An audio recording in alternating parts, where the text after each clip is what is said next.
Good evening साथियों, मेरी आवाज आप तक पहुंच रही है? चैट बॉक्स में प्लीज मेरे को बता सकते हैं दोस्तों। Am I audible? Good evening dear, good evening. आप सभी की गुड इवनिंग मेरे को पहुंच चुकी है। आप सभी साथियों ने यस भी कर दिया है। Thank you so much dear friends. ये सेशन थोड़ा सा लेट हो चुका है, तो हम अभी आज आपके साथ री कार्ड क्वेश्चन जो क्लैरिकल टू ऑफिसर का कल एग्जाम हुआ है उसके बारे में आज डिस्कस करने वाले हैं दोस्तों। तो हम ज्यादा समय ना व्यर्थ गवाते हुए पहले क्वेश्चन की तरफ बढ़ते हैं। स्क्रीन पे फर्स्ट क्वेश्चन आपका आ रहा है और आप उसको आंसर करेंगे माय डियर फ्रेंड्स। आप सभी का स्वागत है आज के सेशन में। तो हम पहला क्वेश्चन जो है लेके स्क्रीन पे आपके समक्ष आ रहे हैं, तो देखेंगे प्लीज। तो ये क्वेश्चन आपकी स्क्रीन पे आ चुका है दोस्तों कि what is the per day transaction limit through PNB1। तो मेरे को ये सभी साथी जो हैं अपना चैट बॉक्स में आंसर कर सकते हैं। What is the per day transaction limit through PNB1। PNB1 में ट्रांजैक्शन जो लिमिट है वो कितनी है? ग्रामीण बैंक। यस यस, पंजाब ग्रामीण बैंक से कोई साथी रिप्लाई कर रहे हैं, आंसर दे रहे हैं। वेरी गुड वेरी गुड, चलते रहिए दोस्तों। राहुल कुमार जी का आ गया है आंसर, शाबाश। अभिमन्यु जी का भी आ गया है। बहुत सारे साथी आंसर कर रहे हैं, तो मैं चाहूंगा कि इस क्वेश्चन का आंसर करें जल्दी से, ताकि फिर हम इसके आंसर की तरफ बढ़ें। जो पहला क्वेश्चन ये आ गया, what is the per day transaction limit through PNB1। ये हमने डिस्कस किया हुआ है क्वेश्चन। तो फ्रेंड्स वही सेम क्वेश्चन लग चुका है और आप पहले भी इसका आंसर करते रहे हो, तो बिल्कुल सही आंसर है आप साथियों का। तो बिल्कुल 10 लाख रुपए जो है इसकी पर डे ट्रांजेक्शन लिमिट है, बिल्कुल सही। नेक्स्ट क्वेश्चन पे चलते हैं दोस्तों। What is the full form of UPI। तो सभी साथी इसका आंसर करेंगे कि what is the full form of UPI। तो हमने आपको पहले ही बताया कि फुल फॉर्म पूछ सकते हैं। पिछली बार पिछले क्वेश्चनों में कहीं LLP का पूछा था, कहीं कुछ और पूछ लिया था, तो इस समय UPI का फुल फॉर्म पूछ लिया है। तो साथियों ने जवाब देना शुरू किया है। राहुल कुमार जी का जवाब आ चुका है। राजेश एंड शिल्पा ने भी दे दिया है, मनीष कुमार जी ने भी दे दिया है। मनीष कुमार जी ने United payment service, unified payment service, चंचल बाला, जैस। तो बहुत सारे साथी जवाब दे रहे हैं, बिल्कुल सही है कि यूनिफाइड पेमेंट इंटरफेस जो है बिल्कुल सही आंसर है। तो इसका एक बार आंसर देख लेते हैं दोस्तों। बिल्कुल सही, unified payment interface. Very good, बहुत अच्छे, शाबाश। तो साथियों नेक्स्ट क्वेश्चन पे चलते हैं, क्वेश्चन नंबर थर्ड पे। थर्ड क्वेश्चन था, RBI has stipulated that a saving current account will be classified as dormant inoperative if there are no transaction in the account for over a period of dash years। साथियों ये वो questions हैं जो हम daily discuss कर रहे थे, और आप देख रहे हो क्लैरिकल टू ऑफिसर में PNB में सेम के सेम सीधे सीधे लगे आ गए हैं। क्योंकि हमने आपको बताया है कि IBPS का जो क्वेश्चन बैंक है वो यही बना हुआ है, उसी में से क्वेश्चन आते हैं। अगर हम इसकी प्रैक्टिस कर लेते हैं तो बहुत चांसेस हैं कि हमारा जो एग्जाम है वो क्लियर हो जाता है। तो साथियों बिल्कुल सही है आपका आंसर कि 2 साल, अगर 2 साल तक कोई ट्रांजैक्शन नहीं होती है तो उस अकाउंट को डॉर्मेंट कर दिया जाता है, इनऑपरेटिव कर दिया जाता है। मैं आप सभी साथियों की बात से सहमत हूं और इसका आंसर देखते हैं।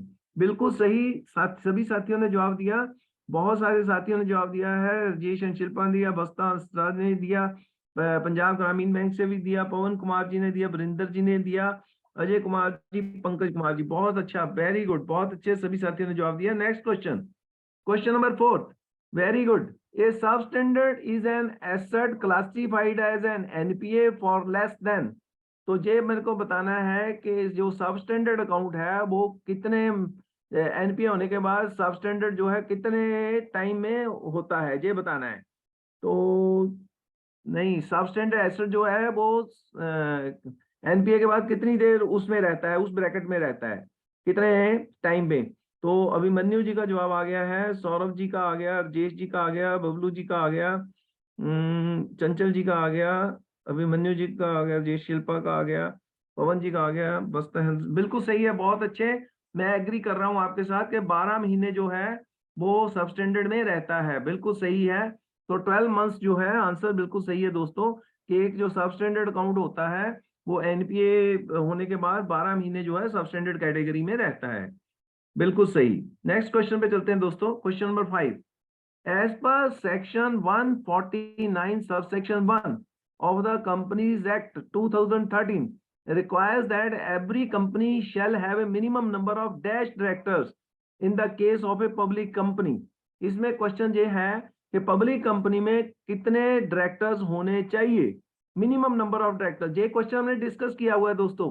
तो देखो सेम क्वेश्चन लग के आ गया है कि सौरभ जी ने जवाब दे दिया, चंचल बाला जी ने दे दिया, राहुल जी ने दे दिया, राजेश, शिल्पा, मनीष कुमार, पंजाब ग्रामीण बैंक वाले भी दे रहे हैं, अभिमन्यु कुमार जी, बस्ता जी ने भी दे दिया, बहुत अच्छे, पवन जी ने दे दिया, सोमदत्त जी ने दे दिया, वेरी गुड, बहुत अच्छे। ये क्वेश्चन तो आपके मन में बसे हुए हैं, जो उसमें आप बिल्कुल गलती नहीं कर रहे हैं। मैं आपकी बात से बिल्कुल एग्री करता हूं कि मिनिमम डायरेक्टर जो है पब्लिक कंपनी में 3 होने चाहिए। तो आपका जवाब सभी का बिल्कुल सही है, वेरी गुड, बहुत अच्छे। क्वेश्चन 5 क्वेश्चन आपने तड़ातड़, जिसको बोलते हैं ना कि एकदम से फटाफट जवाब दिए हैं। मजा आ गया है दोस्तों कि आप की तैयारी वास्तव में जबरदस्त है, और हमारे को भी ये मन में विश्वास आता है कि आप सच में बहुत ज्यादा मेहनत कर रहे हो। Very good. क्वेश्चन नंबर 6 पे चलते हैं दोस्तों। The dash rate is the rate of interest which is charge by A central bank which by lending loans to commercial bank against this discounting system। तो क्वेश्चन ये है कि उस rate को क्या कहते हैं जो कि बिल डिस्काउंटिंग सिस्टम के ऊपर लगाया जाता है, lending loans to commercial bank against bill discounting. तो बहुत सारे साथियों का जवाब आ चुका है, चंचल वाला जी का, राजीव नयन जी का, राजेश एंड शिल्पा जी का जवाब तो आ गया है, लेकिन थोड़ा लग रहा है मेरे को थोड़ा ट्विस्टेड है। राहुल कुमार जी का जवाब आ चुका है, मनीष कुमार जी का जवाब आ चुका है, वेरी गुड साथियों। और साथी भी जवाब दें, क्योंकि मेरे साथ इस समय अगर मैं देखूं तो 42 पार्टिसिपेंट जुड़े हुए हैं। तो प्लीज अपना जो रखते रहिए, अपना मन की भावना रखते रहिए, कोई बात नहीं, गलत भी होता है तो कोई दिक्कत नहीं है, यहाँ पे गलती कर लो, लेकिन एग्जाम में गलती नहीं होनी चाहिए, ठीक है। तो बहुत सारे साथी जो हैं वो बैंक रेट लिख रहे हैं, और एक दो साथियों ने बीच में रेपो रेट दे दिया। साथियों जो lending low interest charge by central bank या interest charge by Reserve Bank of India by lending loans to commercial bank against bill discounting system जो होता है वो बैंक रेट होता है, ठीक है। बिल डिस्काउंट करके जो बिल डिस्काउंटिंग के ऊपर जो रेट लगता है वो बैंक रेट होता है। तो लेट अस सी कि इसका आंसर क्या है। तो बैंक रेट बिल्कुल सही है, साथियों ने जिन्होंने बैंक रेट जवाब लगाया है उनका आंसर बिल्कुल ठीक है। ये थोड़ा सा जो है ना प्रॉब्लमेटिक होता है कि कई बार जो रेट है हमें खराब करता है, ठीक है ना, तो इसलिए इसको बड़े क्लियर कर लेना चाहिए कंसेप्ट को। चलिए 7th क्वेश्चन पे चलते हैं। Pension paying banks should compensate the pensioner for delay in crediting pension arrears thereof at a fixed interest rate of. अगर पेंशनर की पेंशन सही समय पे क्रेडिट नहीं हुई या उसके एरियर सही समय पे क्रेडिट नहीं हुए तो क्या होगा? तो जो फिक्स रेट ऑफ इंटरेस्ट जो है उसको पेनल्टी लगेगी delay after the due date of the payment. जितने दिन डिले हुई है उतने दिनों का इंटरेस्ट दिया जाना पड़ेगा। वो कितना इंटरेस्ट दिया जाना पड़ेगा? समझ लग गया क्वेश्चन कि पेंशनर को जब उसका एरियर है या उसको जो पेमेंट पेंशन क्रेडिट होनी है, अगर समय से उसकी क्रेडिट नहीं हुई, अगर डिले हो गई, तो डिलेड दिनों का कितने % इंटरेस्ट लगेगा? क्वेश्चन ये है। अगर मेरे साथी सारे समझ गए हैं तो इसको बता सकते हैं। तो साथियों का आंसर आना शुरू हो गया है। चंचल वाला ने दे दिया बैंक रेट प्लस 2%, सुखलाल जी, मौलत जी ने 8% दिया है। ठीक, सुखलाल जी लेकिन वो भी बैंक रेट प्लस 2% भी अच्छा आंसर है। और साथी जो जवाब देना चाहते हैं प्लीज अपना आंसर जो है वो कर सकते हैं इसमें। अगर ये क्वेश्चन हमने डिस्कस किया हुआ है दोस्तों, अगर आपको याद होगा, अगर आपको याद होगा कि भी पेनल्टी कितनी लगती है पेंशनर के केस में, अगर हम समय से उसकी पेंशन क्रेडिट नहीं करते, उसके एरियर्स क्रेडिट नहीं करते, तो बैंक को कितना इंटरेस्ट का लॉस होता है, बैंक को कितना इंटरेस्ट देना पड़ता है। तो ये कुछ साथियों ने बैंक रेट प्लस 2% लिखा है, मैं इस बात से एग्री करता हूं। तो 8% लिखा है, बिल्कुल बैंक रेट 6% है, प्लस 2% 8% भी ठीक है, और बैंक रेट प्लस 2% भी ठीक है। ठीक है, तो क्योंकि जहां पे ऑप्शन नहीं दी हुई थी, तो इसलिए साथियों ने जिन्होंने 8 लिखा है वो भी ठीक है, और जिन्होंने बैंक रेट प्लस 2 लिखा है वो भी ठीक है। ओके, चलिए नेक्स्ट क्वेश्चन। तो नेक्स्ट क्वेश्चन है दोस्तों, in which month life certificate is to be submitted by pensioners. Pensioners जो होते हैं वो लाइफ सर्टिफिकेट किस महीने में सबमिट करते हैं? धड़ाधड़ क्वेश्चन का आंसर आ रहा है। राहुल जी ने दे दिया, बबलू जी, रेणु जी, सोमदत्त जी, पवन जी, सुखलाल जी, पंकज जी, बस्ता जी, पंजाब ग्रामीण सभी ने जवाब दे दिया। अजय कुमार जी, बहुत सारे जो नए पार्टिसिपेंट्स हैं वो भी आगे बीच में हमारे को आंसर करने के लिए बहुत अच्छे। एक साथी ने 11वां मंथ लिखा है, नरेश जी ने नवंबर लिखा, जाए 11th लिखा, that is one and the same thing. Very good, बहुत अच्छे। तो आपको ये क्वेश्चन का आंसर बिल्कुल सही आता है, और मैं भी आपकी बात से एग्री करना पड़ेगा, क्योंकि सभी एक बात को जो कह रहे हैं तो वो हमें भी मानना पड़ेगा कि ये बात सत्य है। तो देखते हैं आंसर, बिल्कुल सही साथियों आपका, कि क्वेश्चन नंबर 8वां के नवंबर मंथ में ये जो है सबमिट हुए हैं, बिल्कुल सही है। साथियों आपने 8 क्वेश्चन देखे हैं। मैंने आपको पहले बताया था जो क्लैरिकल टू स्केल 1 एग्जाम होता है, उसमें जो एग्जामिनर है वो बहुत डीप नहीं जाता, वो ऊपर ऊपर से क्वेश्चन का आंसर करता है। जो उसको उसने ना जो फ्रंट पे जो चीज है उसको सामने समझ आती है कि अपने क्लैरिकल टू को ये समझ पता होनी चाहिए, ये चीजें पता होनी ही चाहिए। जो एग्जाम देने जाता है ना उसको पता होता है मेरे को इतनी छोटी छोटी चीजें तो पता ही होनी चाहिए। तो वो क्वेश्चन के आंसर तकरीबन क्वेश्चन आपको वहीं से आते हैं। तो चलिए क्वेश्चन नंबर 9 पे चलते हैं दोस्तों। तो क्वेश्चन 9 आपकी स्क्रीन पे आ चुका है। How many types of risk in banking industries? कितने टाइप के रिस्क होते हैं बैंकिंग में, कितने प्रकार के रिस्क होते हैं? How many types of risk, तो 3 तरह के वाह, सुखलाल जी ने, चंचल वाला जी ने, नरेश जी ने, सभी ने 3 टाइप के कर दिए। मनीष जी 2 प्रकार के कर गए, वो क्या बात हो गई? सामने ही है, देखो आपके सामने जो पिक्चर बना रखी है उसमें भी लिखा हुआ है कि credit risk, market risk, operational risk. तो 3 तरह के रिस्क हैं जो हमारे बैंकिंग इंडस्ट्री में रहते हैं mainly, credit risk, market risk, operational risk. तो इसमें हम आंसर कर देख लेते हैं क्या है। तो बिल्कुल सही है, credit risk, operational risk, market risk. और आपको इसका जो सामने भी पिक्चर दिखाया गया है कि 3 तरह के रिस्क जो है बैंकिंग इंडस्ट्री में रहते हैं। वेरी गुड, बहुत अच्छे। नेक्स्ट क्वेश्चन पे चलते हैं दोस्तों। क्वेश्चन नंबर 10th में, व्हाट इज द री KYC frequency for medium risk customer? Medium risk आपको पता है लो, मीडियम, हाई होता है। तो मीडियम के लिए कितने साल तो हुआ? राहुल जी ने, सौरभ जी ने, चंचल वाला जी, बस्ता जी, वीरेंद्र जी, पंगबन जी, रेणु जी, जयेश जी, पंकज जी, पवन जी, पंजाब ग्रामीण बैंक, नरेश जी, सोमदत्त जी, अजय कुमार जी। लाइन लग गई, लाइन लग गई साथियों, पता चल गया मेरे को। आपने ये क्वेश्चन तो अपने मन में बसा रखा है कि मीडियम वाले कौन से हैं, हाई वाले कौन से हैं, और लो वाले कौन से हैं। तो मीडियम वाले 8 इयर्स वाले, और लो 10 इयर्स वाले, और हाई वाले 2 इयर्स वाले। वेरी गुड, बहुत अच्छे। मैं आप सभी के साथ सहमत हूं। तो इसका आंसर देखते हैं कि क्या है। तो बिल्कुल सही जवाब साथियों, कि 8 साल के बाद जो होता है इसको मीडियम रिस्क वाले कस्टमर होते हैं, बिल्कुल सही। Next question, which of the following is a credit rating agency? इनमें से कौन सी जो है वो क्रेडिट रेटिंग एजेंसी है? तो ये क्वेश्चन आया था, लेकिन आपको यहाँ पे एजेंसियां हम दी नहीं हुई हैं, लेकिन आप आंसर कर सकते हो कि क्रेडिट रेटिंग एजेंसी कौन सी। तो चंचल बालाजी का जवाब आ गया, मनीष जी का आ गया, राहुल जी का आ गया, फिर वो भी हैं, बिल्कुल ठीक है। तो क्वेश्चन थोड़ा हट के आया होगा, बहुत सारे साथियों ने सिबिल जवाब दिया है, बिल्कुल सही है। कि जो क्रेडिट एजेंसी है वो सिबिल है, सिबिल ट्रेड यूनियंस, बिल्कुल सही, वेरी गुड, बिल्कुल सही है। एक बार मैं दिखा देता हूँ उसका आंसर। तो बिल्कुल सिबिल ट्रांस यूनियन जो है वो क्रेडिट रेटिंग एजेंसी है, उसमें आंसर ये लगना था, बिल्कुल सही है। चलिए क्वेश्चन नंबर 12 पे चलते हैं। What is narrow money? तो साथियों ये नैरो मनी का पता होना चाहिए, क्योंकि हम बहुत सारे साथी जेआईबी कर रहे हैं, तो उसमें ये कंसेप्ट आता ही है कि नैरो मनी क्या है। तो राहुल जी का जवाब आ चुका है, सौरभ जी का आ चुका है, मनीष कुमार जी का आ चुका है, सोमदत्त जी का आ चुका है, बिल्कुल सही है। मैं आपकी बात से एग्री कर रहा हूं दोस्तों कि एम वन बोलते हैं उसको, एम वन बोलते हैं। तो M one includes currency, that is bank notes and coins plus overnight deposits जो है वो नैरो मनी कहलाता है।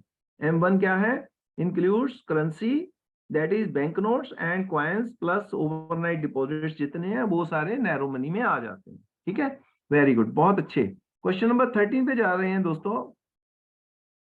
One can make a minimum deposit of ₹250 in a year and a maximum deposit of rupees dash in a year under Sukanya Samriddhi जमा योजना। तो dash भर दीजिए मेरे को जरा।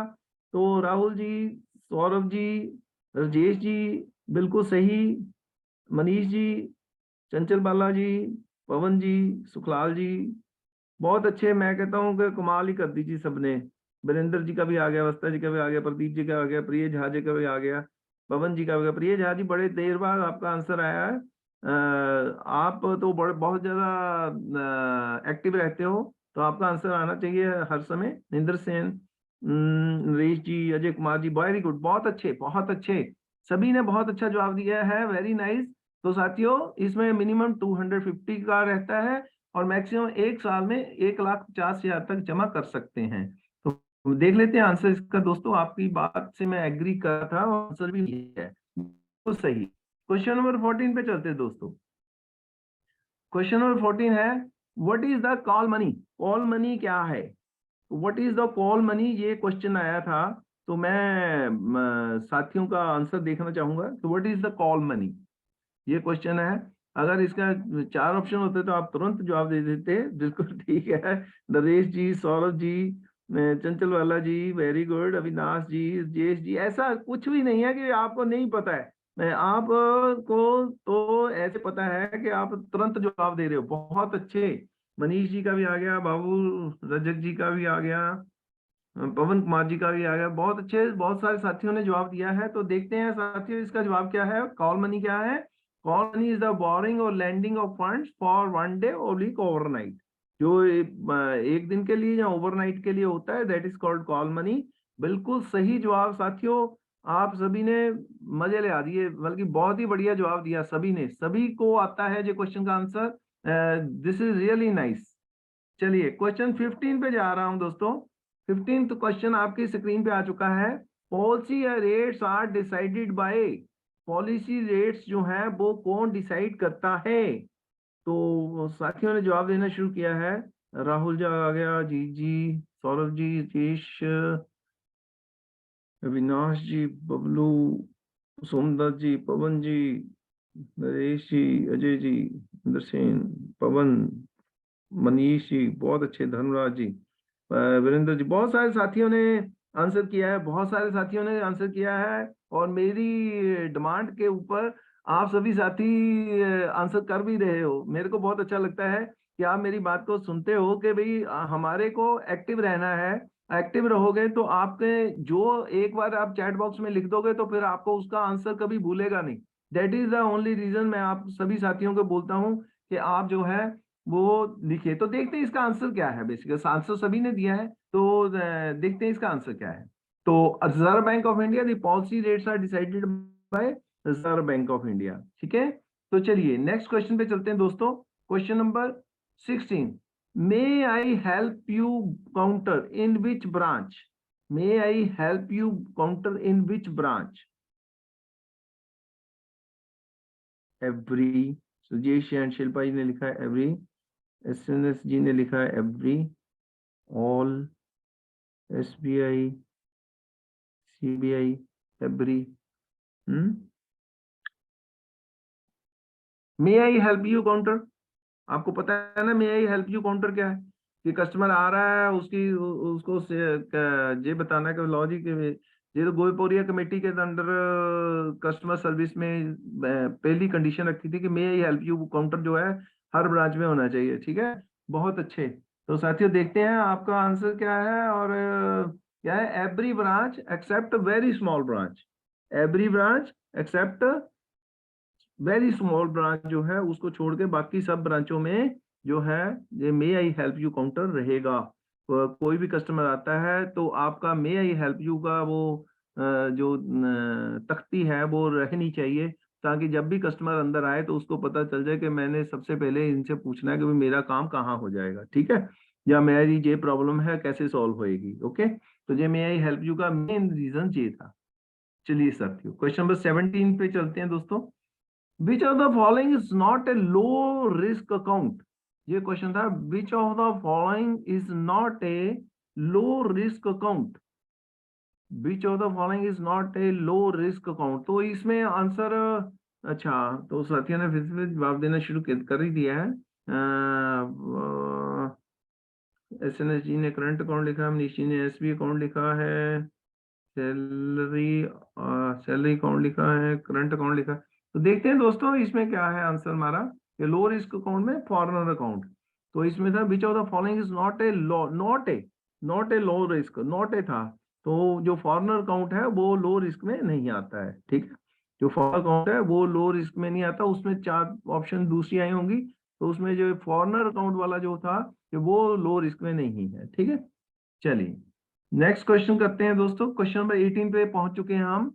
What is the self help group पंचसूत्रा?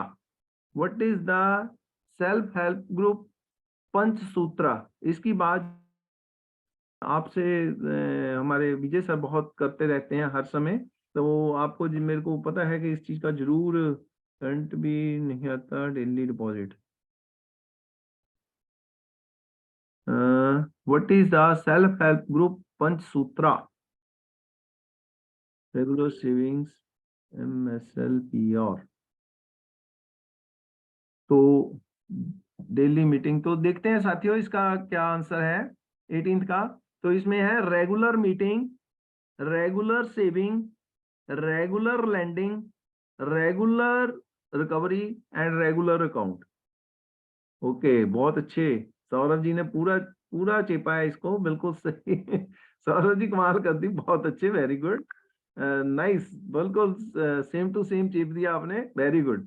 तो बिल्कुल सही है साथियों कि रेगुलर मीटिंग होनी चाहिए, रेगुलर सेविंग होनी चाहिए, रेगुलर लैंडिंग होनी चाहिए, रेगुलर रिकवरी होनी चाहिए, और रेगुलर अकाउंट होना चाहिए। ठीक है, तो इस चीज का जो पंच सूत्र जो है इसमें ये है।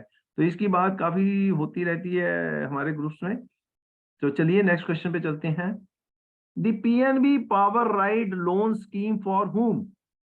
The PNB power ride loan scheme for whom? जो पीएनबी की पावर राइड लोन स्कीम है वो किसके लिए है? तो एसएनएस जी का जवाब आ चुका है, धर्म जी का आ चुका है, सुखलाल जी का आ गया, वरिंदर जी का आ गया, पीएनबी ग्रामीण बैंक का आ गया, जी का आ गया। तो बहुत सारे साथियों ने लिखा है वुमेन। हम्म, तो आपने बहुत बढ़िया तरीके से उठा लिया है, मैं देख लिया, स्क्रीन से गेस किया। यस, मैं समझ गया, मैंने वही कहा। तो देखते हैं साथियों। So for women customer the PNB power ride loan scheme for whom? तो फॉर वुमेन कस्टमर। साथियों आज का लास्ट क्वेश्चन जो है आपकी स्क्रीन पे आ रहा है, हमारे पास क्वेश्चन सारे आ चुके हैं। मैं प्रॉमिस कर रहा हूं आपके साथ कि कल हम आपके साथ अच्छे नंबर ऑफ क्वेश्चंस में डिस्कस करने वाले हैं, लेकिन आज हम ये लास्ट क्वेश्चन आपके साथ लेके आ रहे हैं। तो what is the full form of मुद्रा? फुल फॉर्म ऑफ मुद्रा की क्या फुल फॉर्म है? What is the full form of मुद्रा? यस, साथी लिख रहे होंगे, मेरे को पता है थोड़ा लंबा है तो लिखने में थोड़ा साथियों ने जवाब देना शुरू किया है। राहुल कुमार जी का आ चुका है, नरेश जी का जवाब आ चुका है। हम्म, जयश्री का आ गया, जयेश एंड शिल्पा का आ गया, रेनू का आ गया, चंचल वाला का आ गया, सौरभ जी का आ गया, राहुल जी का आ गया, पंजाब ग्रामीण बैंक का आ गया, सोमदत्त जी का आ गया, राजीव नयन जी का आ गया। ठीक है साथियों, इसका हम देख लेते हैं इसका प्रॉपर आंसर क्या है। Micro unit development and refinance agency, बिल्कुल सही। बहुत सारे साथियों ने इसका सही जवाब दिया है। तो साथियों रियली में आपकी तैयारी बहुत अच्छी है। आज क्वेश्चन तो हमारे पास आ चुके हैं सारे, लेकिन हमारे पास उसको प्रेजेंट करने का थोड़ा सा समय नहीं था। लेकिन हम आपसे प्रॉमिस कर रहे हैं कल आपको बाकी के क्वेश्चन देने वाले हैं। तो कृपया हमारे साथ जुड़ते रहें ऐसे ही, जैसे जिस जिस प्रकार से आज जुड़े हुए हो। तो लास्ट में मैं आपको यही कहना चाहूंगा कि कामयाबी सुबह के जैसी होती है, मांगने पर नहीं जागने पर मिलती है। तो साथियों जागते रहिए। जागते रहिए, उससे क्या होता है कि जब आप जागते हो ना, तो आपको वास्तव में एक तो पॉजिटिव एनर्जी आती है, दूसरा जागने से ही सारे काम होते हैं। अगर आप अपनी नींद, अगर आप अपनी जो सोने का समय है उसको कम कर लोगे ना, तो यकीन मानिए जो आपकी प्रोग्रेस है ना, वो कभी रुक नहीं सकती दोस्तों। ये मैंने देखा है जिंदगी में। मैं अपनी लाइफ में 5 घंटे भी सोया हूँ, 6 घंटे भी सोया हूँ, और शायद इससे ज्यादा कभी नींद आने की जरूरत भी नहीं पड़ी। लेकिन जो एक्टिव है वो हमेशा हम रहे हैं कि जैसे जैसे हम जल्दी उठते हैं और हमारे में एनर्जी भी बहुत होती है, और हमारे पास अपने लिए भी समय होता है, अपने शरीर को भी ठीक करने का समय काफी होता है।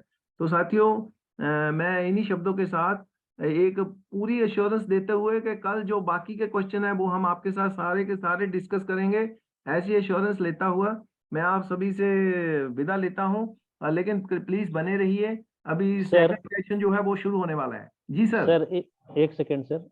जी सर ये जो पॉलिसी रेट है सर, तो ये तो जो मॉनेटरी पॉलिसी जो एमपीसी है ना, कमीशन। एमपीसी है। मैं समझता हूँ आपकी बात। जी जी। लेकिन it is decided by RBI लिखा है, तो इसको एक बार चेक कर लूंगा। मैं भी जब डिस्कस हाँ, करूंगा। वो ऑप्शन के ऊपर डिपेंड करेगा सर। अगर हाँ एक्शन। ऑप्शन में एमसीपी रहेगा तो एमपीसी यस डालना होगा सर उसमें। यस यस यस यस कि जी जी। ऑप्शंस नहीं थे ना। तो क्योंकि जो हमारे रिकॉल्ड क्वेश्चन जिन साथियों ने भेजे हैं, उस उन्होंने आंसर इसमें आरबीआई लगाया है। तो मे बी कि भी वहां पे ऑप्शन नहीं होगा, तो इसलिए वो आरबीआई लिखा है। अदरवाइज हम इसको कल और ज्यादा क्लियर कर देंगे। दोबारा डालूंगा जी क्वेश्चन में, ठीक है। थर्ड नंबर का क्वेश्चन कौन सा था सर, जरा सा एक बार थोड़ा सा हाँ उसमें। हाँ, मैं लॉ डियर मैं अभी जा, एक मिनट।